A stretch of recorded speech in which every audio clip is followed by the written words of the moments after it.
Wing চুন kung fu martial আর্টের grading পরীক্ষা সম্পন্ন হলো সোনাইয়ে।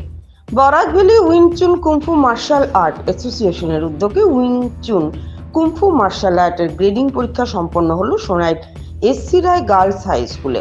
মোট 40 জন মার্শাল আর্ট প্রশিক্ষণার্থী এই পরীক্ষায় অবতীর্ণ হন। হোয়াইট বেল্ট ও ইয়েলো বেল্ট অর্জনের জন্য এই পরীক্ষায় অবতীর্ণ হয়েছেন মার্শাল আর্টের প্রশিক্ষার্থীরা। এ নিয়ে বিস্তারিত তুলে ধরেন উইং চুন কুংফু মার্শাল আর্ট অ্যাসোসিয়েশনের প্রশিক্ষক সিফু প্রীতম কুমার নাথ। আসাম প্রাইম নেটওয়ার্কের প্রতিনিধি দীপাঞ্জন দাসের প্রতিবেদন। অ্যাকচুয়ালি আমাদের বরাক ভ্যালি স্টেশনের আন্ডারে অনেক ব্রাঞ্চ চলে আমাদের, তো তাই গ্রেডিং যেটা এক্সাম আছে বেল্ট এক্সাম এটাই চলছে। আগে আমাদের সিনিয়র বেল্টগুলো হয়ে গেছে অলরেডি, তাই কিছু বাকি ছিল আমাদের জুনিয়র বেল্টগুলো। তাই আজকে এই সোনাইয়ের মধ্যে আমরা জুনিয়র বেল্টগুলো এক্সাম নিতে যাচ্ছি।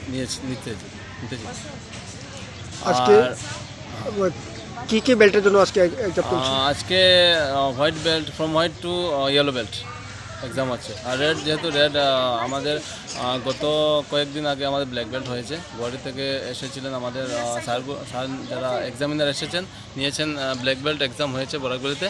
আর রেড বেল্ট যেগুলো আছে ওইগুলোও স্যাররা নিয়েছেন। এখন আমরা জাস্ট যারাগুলো রয়ে গেছে, যারা সিলেবাসে রয়ে গেছে white belt to yellow belt, ওইগুলোই আমাদের এক্সাম আজকে হইতেছে।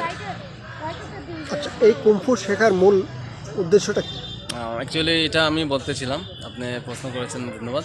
তো এটা মেইনলি মুখ্য উদ্দেশ্য হলো, আমি চাই যে সব মানুষের যাতে এখনকার প্রজন্মে সব মানুষের যাতে কুংফু মার্শাল আর্ট যেহেতু শিখে। কারণ এখনকার সময় যে পরিস্থিতি দাঁড়িয়ে আছে, স্পেশালি গার্লসের জন্য বা কিডসের জন্য, যে কিডন্যাপিং, রেপ কেসিং অনেক হচ্ছে, তাই সেলফ ডিফেন্স শেখাটা অনেক জরুরি। তাই আমি সবাইকে এই মেসেজ পাঠাতে চাই যে সবাই এই প্রজন্মে সবাই যেন গার্জিয়ানরা এগিয়ে আসে মার্শাল আর্টের দিকে। যে কোনো মার্শাল আর্ট আপনারা শেখান, আশা করি ভবিষ্যতে ভালো হবে।